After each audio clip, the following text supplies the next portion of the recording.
Wolfie's first storm. In a cozy house in Salzburg lived a little boy named Wolfgang, but everyone called him Wolfie. To Wolfie, the world was not a quiet place.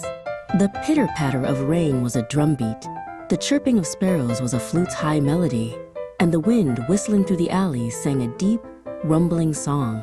He heard music in everything.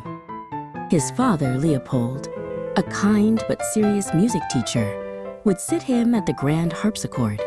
"Now, Wolfie," he'd say, "let us practice the minuet. 1, 2, 3, 1, 2, 3. But Wolfie would fidget. The simple notes were boring. A much bigger, wilder song was thundering in his head, a storm of sounds that wanted to get out. Wolfie ran to find his older sister, Nannerl, who was practicing her own lessons.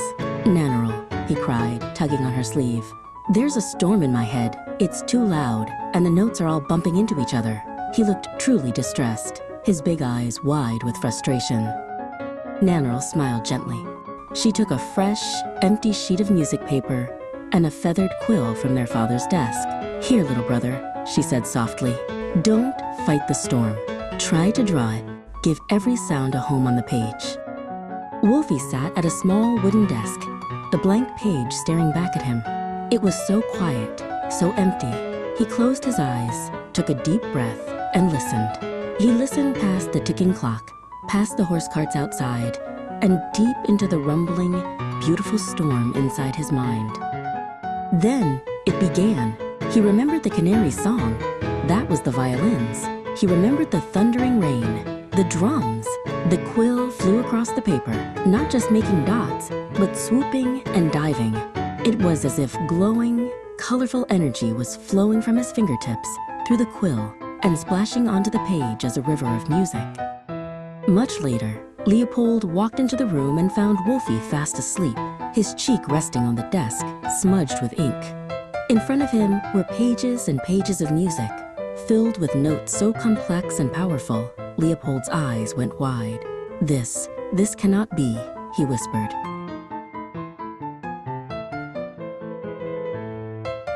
With trembling hands, Leopold carried the music to the harpsichord. He set the pages up and began to play.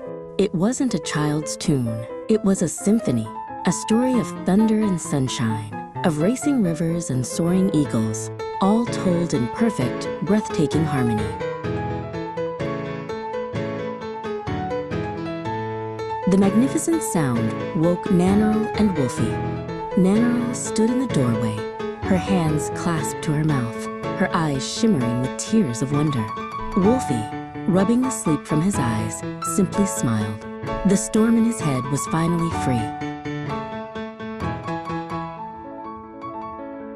When the final note faded, Leopold turned from the harpsichord, his own eyes wet with tears.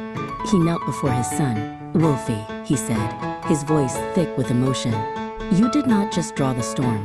You gave it a voice for the entire world to hear.